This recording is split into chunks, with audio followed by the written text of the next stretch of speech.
दरम्यान धुळे आणि कोल्हापुरातल्या शेतकऱ्यांनी यावर काय प्रतिक्रिया दिल्या त्यांचं काय म्हणणं आहे आपण पाहूया।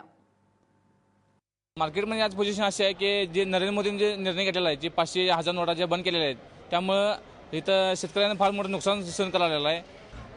800 रुपये जाणारं लिंबू आज 400-300 रुपयाने लिंबू चालले आणि दलाला 500 रुपये 1000 रुपये नोटा घे म्हणते। आम्हाला काय शेतकऱ्याला चालत नाही।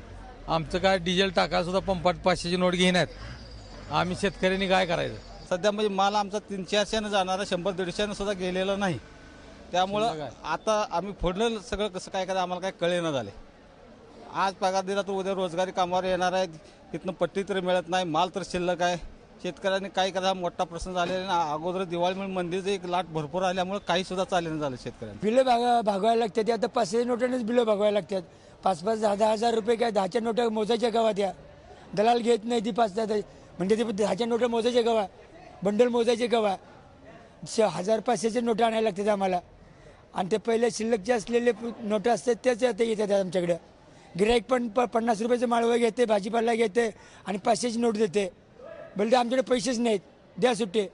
आता आम्ही कुठून सुट्टे द्यायचे। 500 आणि 1000च्या नोटा बंद केल्याचा विपरीत परिणाम आज येथील आमच्या बाजारामध्ये झालेला आहे।